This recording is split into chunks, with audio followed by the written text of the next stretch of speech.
In the Real Estate Adebayo, live every Saturday at 9 a.m. on Real Estate Deal Watch, where every property tells a story, from market trends to negotiation tactics, investment triumphs, and success stories. Join us as we break down each deal on Real Estate Deal Watch, Saturdays at 9 a.m. on Housing TV Africa.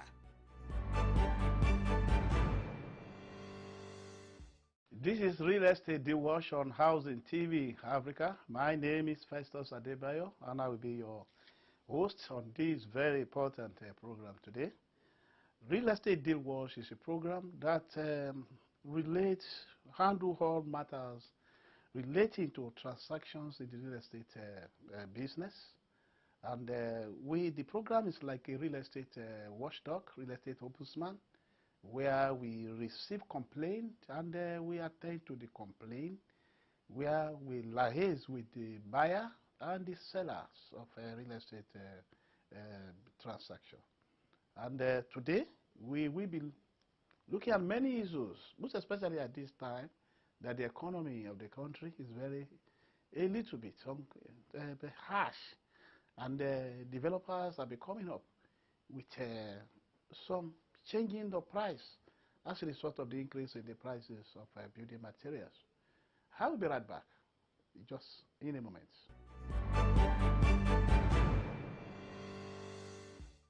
When we came here, see this cashew. It was a forest. We had more than 40 of them in this place. You have pictures? No, we didn't take pictures then. There was a big tree here we removed. We dug, you see this digging? We dug it round. Is the buyer now, Abdul now, is the one that built this fence. Yeah, we put this corner piece. You know, bought blocks and did corner piece. That block you're seeing there is part of the corner piece. You know, round. It's very painful. 4 good years. We dug it round, then put corner piece. Nobody came. When we now sold it and the guy started the fence, they now came and wrote encroachment and put their phone number. You can see now they are blinded the phone numbers. They would have left the phone numbers there if they are sincere. This is the plot of land I acquired in 2019 for ₦1,500,000 naira with my papers. Yes, with my papers, you understand? And then I sold it to Abdul Aziz Aroke for 2.5 million naira in 2022. And then he built a fence around it. And then suddenly land grabbers came and wrote encroachment and put their phone numbers here. And then as I speak, Abdul Aroke and I are in court. He's asking for a full refund of his money. Meanwhile, I have full documents here from AMAC as regards the acquisition of this plot. Now, the guys who came and wrote encroachment, one of them is DSP Sunday Joseph, a policeman I helped to sell a plot of land somewhere here. His number is one of the numbers here, and a lady's number. The Esujukwe has called him and asked him to come to the palace to clarify the ownership of this land and who he sold to. He said he doesn't have a hand. It was that discussion was recorded. And then 2, the lady who claimed that she is the owner of the land, this plot is plot 1571. The lady who claimed that she's the owner of the land was called in the Esujukwe's palace as well to come and clarify with her documents. She rather refused, and she wants to use police to harass us. Because my wife was the first person that saw this number and called her. She claimed that she's the owner of the land, that my wife should meet her in the police station. Meanwhile, the Esujukwe, who was in charge of how this land was surveyed and allocated to individuals who are property owners here, eventually called her to come to the palace. She said she did not acquire the land through the Esujukwe, that she acquired the land from AMAC. And then the Esujukwe said the owner of the land also has papers from AMAC, but within his jurisdiction as the Esujukwe, they should come and see how they can resolve the matter. She should bring her papers. I should also bring my papers for verification so that we can go to AMAC and verify the original owner of the land. She refused. Now they have come and built a gatehouse. And then they have used cement to clean their numbers. So you cannot reach them anymore. They think they are smart. But eventually, Abdul Aroke, the one I sold the plot to, is already in court with me. So now we have come with the media. They saw us in the court this morning and decided, out of their humanitarian gesture, decided to come with us here to see for themselves exactly what the housing wahala is in Abuja. You buy a plot of land, you get your papers certified, land grabbers will come, encroach into the land, sell to the next person, go ahead to forge papers to the buyer. That is exactly what is happening here. I'm just from the court.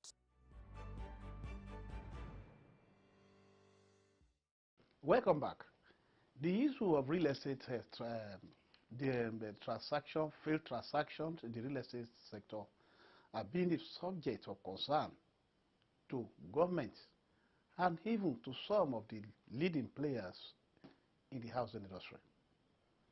No wonder last year that the Real Estate Developers Association of Nigeria decided to go to the National Assembly to follow up a bill that will regulate the activities of players, most especially the real estate developers in this sector. There have been so many cases that we have been involved in, and there are many cases that we have assisted people to recover their money back from developers. I remember a case of someone who visited me last year and told me that he paid a sum of 60 million to a particular developer in the Federal Capital Territory. And 4 years after the project, the money had been paid, the subscriber could not locate the site, and even the office of the developer had been moved to another place even without the knowledge of the subscriber. These are issues that have been bothering us, and we have at different times called on the government to see what they can do to reduce these issues of criminality in the real estate sector. I must also say on this program today that during our visit to Canada, United Kingdom, and America, we have also met some Nigerians in the diaspora who have complained about how they were duped by developers in Nigeria. We have so many cases. And we also have cases of developers also complaining against subscribers. People who were just at the mercy of the developer, giving them the building and had them to pay at a particular time. But after they have moved into the house, they now became the enemy of the developer. These are some of the cases we'll be looking into on this program today. Before I start taking calls from the public, I'll be right back. Let's just go on a break. We'll be back shortly. I have no skeleton in my cupboard. Though I'm a traditional ruler, I'm not a land dealer. I work according to my tradition so that I will not offend my ancestors. The land Jukwe is Gbaji land. Though there are other ethnic groups that live with us that came to join us when FCT came. In fact, to buy land in Abuja or to purchase landed property in Abuja, I can talk much more of my community. It is better when you are in need of any landed property, contact the appropriate authorities like the Abuja Municipal Area Council, where I belong to, or the FCDA, because the minister is the chief host appointed by the President of the Federal Republic of Nigeria to represent him, because the President is the governor of Abuja, and he delegates power to the FCT minister to administer for him. The minister does not take decision alone. He hears from the president before he executes, because it is the power delegated to him by Mr. President. And more so, the power delegated by the FCT minister from National Assembly to the area councils to operate accordingly. So in the issue of land, there is land department in every area council. Then you go and you inquire. When you inquire, they will tell you what you need to do. Then there are some leftover places, carve out places where maybe before the coming of FCT, or after the FCT have discovered that yes, the indigene needs to have something here, like we must not be ignorant of facilities like the police station, like divisional headquarters, area commands, FCT command. Even where the IG sit is in a landed property that belonged to someone before. So they always provide these amenities, social amenities for the community. We have the Civil Defense Division, we have the road safety, we have the VIOs, and others. There is always a provision for them. Mistakenly, some people will go and occupy them. They don't follow the remap. I came to understand that if they want to trace out the original plan of Abuja, many buildings in FCT will go down.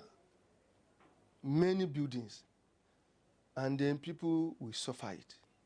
For me, it's either you speak their traditional ruler where you are, because most of the people that are even land dealers are not the Gbagis. People who don't even know the history of the land. They only came to Abuja to do business with our land and go back, or acquire money and then leave it all over for the remaining people. The real issue there is, if you are talking about what would be my advice is like this. Check proper, and then make sure what you are about to buy does not cause conflict. We want peace everywhere. We don't have road, and you see, at times if it is raining, you will see a lot of people will go by the roadside. They'll be thrown dirt on the main road. We also doesn't have toilet. You see a toilet, you will still up to 30 tenants. They are using one. You can't leave your door open, go out and buy something. Before you will know, Babambola will enter. By the time you will take them to police station, 1 hour is too much. The police people will release them. In fact, we don't know what is happening.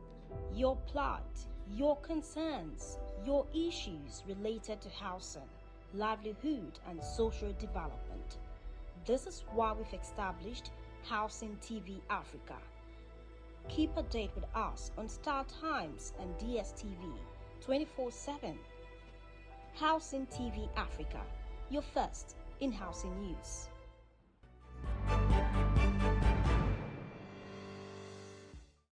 You are welcome back. This is Housing TV Africa, your program where we look into issues, development, challenges, success stories in the housing, real estate sector in Nigeria. It's also on this program